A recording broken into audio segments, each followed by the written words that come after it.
2 বছরের মধ্যে সবচেয়ে বড় তুষার ঝড়ের কবলে পড়তে যাচ্ছে নিউ ইয়র্ক সহ যুক্তরাষ্ট্রের উত্তর পূর্ব উপকূলীয় অঙ্গরাজ্যগুলো। এর মধ্যে বিভিন্ন স্থানে শীতকালীন ঝড়ের সতর্কতা জারি করা হয়েছে। বন্ধ ঘোষণা করা হয়েছে নিউ ইয়র্কের সব শিক্ষা প্রতিষ্ঠান। এ বিষয়ে বিস্তারিত জানাতে যুক্তরাষ্ট্র থেকে যুক্ত হচ্ছেন সহকর্মী হাসানুজ্জামান সাকি। সরাসরি যাচ্ছে তার কাছে।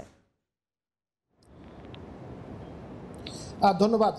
যেটি বলছিলেন যে ২ বছরের মধ্যে শীতকালীন সবচেয়ে বড় ঝড়ের ঠিক সন্নিকটে এখন রয়েছে উত্তর পূর্বাঞ্চলীয় অঞ্চলের মানুষ, বিশেষ করে নিউ ইয়র্ক।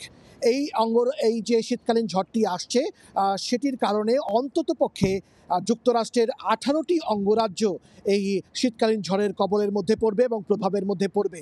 তার মধ্যে সবচেয়ে বেশি যে প্রভাবটি পড়বে সেটি হচ্ছে নিউ ইয়র্ক সহ পূর্বাঞ্চলীয় কয়েকটি অঙ্গরাজ্য। এর মধ্যে পেনসিলভেনিয়া রয়েছে, কিন্তু রোড আইল্যান্ড থেকে শুরু করে মেরিল্যান্ড পর্যন্ত যে অঙ্গরাজ্যগুলো রয়েছে, সেখানে কানেকটিকাট আছে, ম্যাসাচুসেটস আছে, নিউ হ্যাম্পশায়ার আছে। সেই অঙ্গরাজ্যগুলোতে এমনকি নিউ জার্সির কিছু এলাকাও কিন্তু এই শীতকালীন ঝড়ের আওতায় পড়বে বলে ধারণা করা হচ্ছে।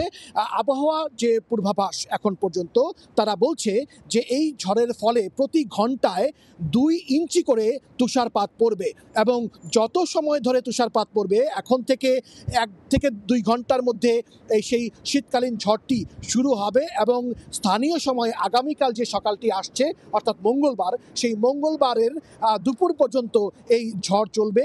সব কিছু মিলিয়ে নিউ ইয়র্ক শহরে প্রায় 8 থেকে 10 ইঞ্চি এবং নিউ ইয়র্ক শহরের শহরতলি সেসব শহরতলি এবং অন্যান্য অঙ্গরাজ্যে 2 ফুট থেকে 2.5 ফুট পর্যন্ত তুষারপাত হওয়ার পূর্বাভাস দিয়েছে আবহাওয়া অফিস।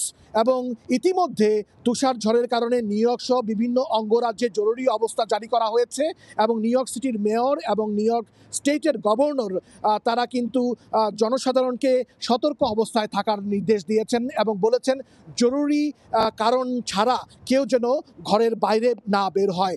ইতিমধ্যে নিউ ইয়র্ক শহরের এবং নিউ ইয়র্ক শহরতলির সমস্ত শিক্ষা প্রতিষ্ঠান আগামীকাল মঙ্গলবার বন্ধ ঘোষণা করা হয়েছে। যদিও বন্ধ ঘোষণা করা হয়েছে, কিন্তু ক্লাস চলবে, অর্থাৎ পড়াশোনা চলবে, শিক্ষা কার্যক্রম চলবে। সেটি অনলাইনের মাধ্যমে রিমোট থেকে সেই ক্লাস চলবে। গত বছরেই সেটি ঘোষণা দেওয়া হয়েছিল নিউ ইয়র্ক শহরে অন্ততপক্ষে, যে কোভিড মহামারীর পর যত দুর্যোগই আসুক, স্কুলে হয়তো সরাসরি শিক্ষার্থীদের যেতে হবে না, কিন্তু তারা ঘরে বসে তাদেরকে কিন্তু স্কুল করতে হবে, অনলাইন সেই ব্যবস্থাটি চালু থাকবে। সেহেতু যে ঝড়টি আসছে, সেই ঝড়ে সরাসরি ছাত্রছাত্রীদেরকে স্কুলে যেতে হচ্ছে না, স্কুল বন্ধ থাকছে, কিন্তু ক্লাস চলবে অনলাইনে, তাদেরকে কিন্তু ক্লাসে অংশগ্রহণ করতে হবে। সব কিছু মিলিয়ে স্থানীয় প্রশাসন এই শীতকালীন ঝড় মোকাবেলার জন্য সব প্রস্তুতি তারা নিয়েছে এবং জনগণও প্রস্তুতি নিয়েছে।